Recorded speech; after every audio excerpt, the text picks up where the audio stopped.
the stories of Passover is promise keeping, is keeping our promises. Baruch Shomer Havtachato Yisrael, God who kept his promise to Abraham, to Isaac, to Jacob, and so on, and to us. There's a story of a promise being kept in the Haggadah that is unlike almost any other story we've come across, which is the promise that Joseph demanded of his brothers, who, even though they had a huge falling out, he said, there's only one thing I want you to do for me when I die. That is, don't leave my bones here when you leave. Just don't leave me here.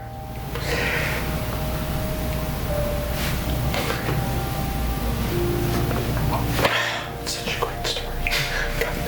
No, stay there. The reason it's so powerful is because we actually see this manifest in the Seder night, where when you had the Pesach lamb, you were not allowed to break a bone in the lamb.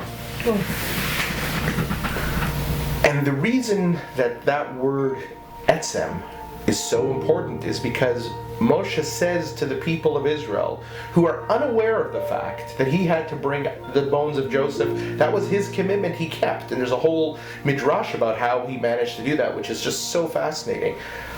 But that promise kept allows Moshe to say to the people of Israel, Ki be'etzem hayom hazeh. Etzem means like in the middle of this day, or on this meaningful day you went out of Egypt. So they're forbidden to break a bone, to remind us of the fact that everything about Passover was a promise. All they wanted from Pharaoh was a promise. Moshe got God to promise. The angel promised. There was a promise that they would skip that. It's all promises. But in the end it was delivered. And that is the whole story of Jewish life, is that we are making a promise to the next generation, just as our previous generations promised us. They told us that we put a zroa, an arm, literally, the arm or the shank bone on the table. It's not just about power. It's about the power of keeping a promise. It's about the bone of Joseph that allowed us to keep our history and our tradition going. We never leave anybody behind. I just want to talk about the word you raised, etzem, which is essence in Hebrew as well as bone. Right. And when you're talking, it makes me think, well, isn't that really what we're doing? Is that we're trying to not leave our essences behind? And that the whole holiday is really organized around the idea that a lot of us get lost during the day, during the week, during the year, during a life. And so many people look up at a certain point and they think, where did it go? It's just this encode question. It doesn't even have, you don't even know what the it is.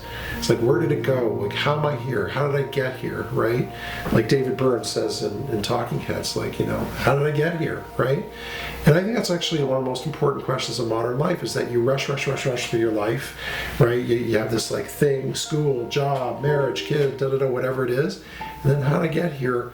Which is not a question you really want to ask in some ways, because it means how did I not, you talk about this a lot, how did I attend to myself? How did I not attend to me? How did I forget to give myself self-care?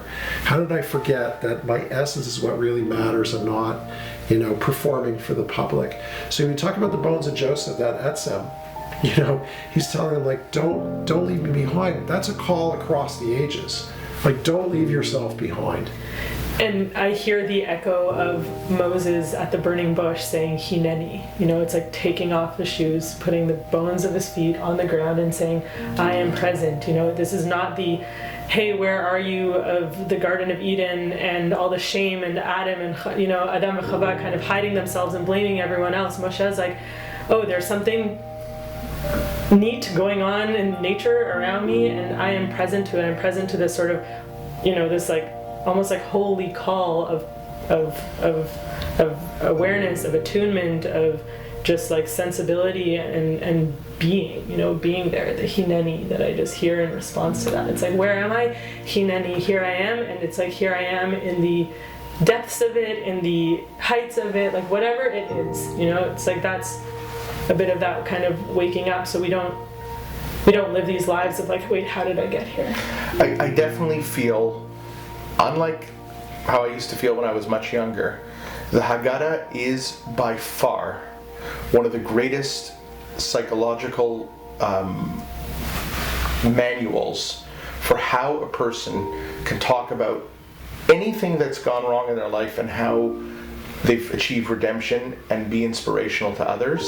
It's one of the most welcoming books we'll ever have, deliberately. If you look at it, on its surface, it looks like a hodgepodge of bizarre things put together, but every one of them is a stage and an opportunity. It's just so powerful. And I think if there are 4 questions, the 5th one is, how can I be present in my life? Because I think that's what it comes down to. You could talk about money, you can talk about anything that you categorize in our society as the good life. But if we're not present to living, if we're distracted, if our mind is elsewhere, if we secretly fantasize about a different existence, you can't be happy, right? So I think the Haggadah is talking about different kinds of liberation. Yeah. And of course, we have to mention that the core liberation is physical liberation. There are, tens of millions of people who are enslaved around the world, child brides, people are sex trafficked, people are literally imprisoned, and so we can't forget about them.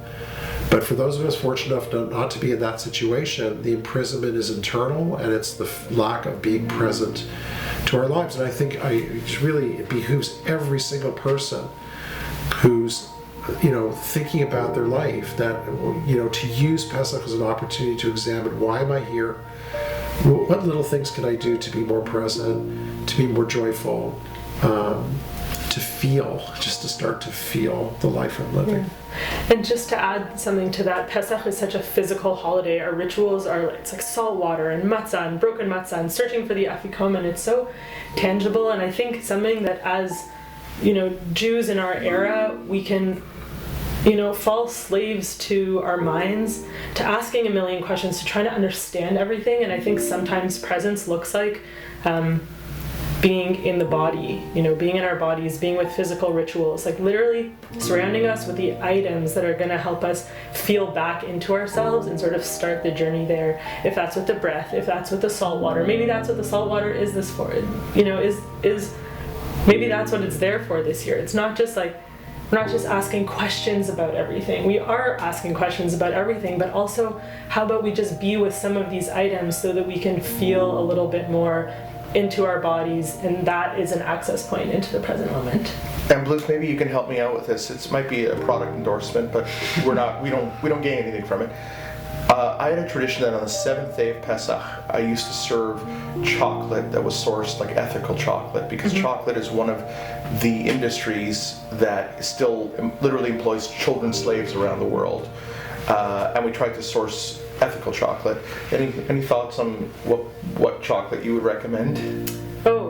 I think Chocosol is ethical chocolate here. Like literally, what brands? So 7th day of Passover, we I love serve that. It's chocolate. the Shvi Shel Pesach. It's like and it comes nicely with like the sweets of Mimuna. Like how do we bring sweet things that we know from the minute that they were created to the minute that we eat them and they become energy in our bodies, that the process was clean, the process was life affirming, the process was ethical. I don't know, chocolate, I don't know brands, chocolate brands. But we should look for one. We should Absolutely. find one. And they're all over, they're all over the cities that we live in. Like ethical food is available, plant-based food is available. Like find the good stuff, energize our bodies, keep it nowhere, knowing where our food comes from its most cosmic source to its most the labor intensive. And be sweet to yourself. That's what I think about. I think about all the negative voices that people carry around, voices of criticism since they were kids, voices of competition, other people saying I'm better, and you got to be sweet to yourself. I think one of the most absurd competitions is the one in which they have an argument of how many plagues the Egyptians got. No, they got 25. No, they got 250. Multiply it by 10. It's got 2,500.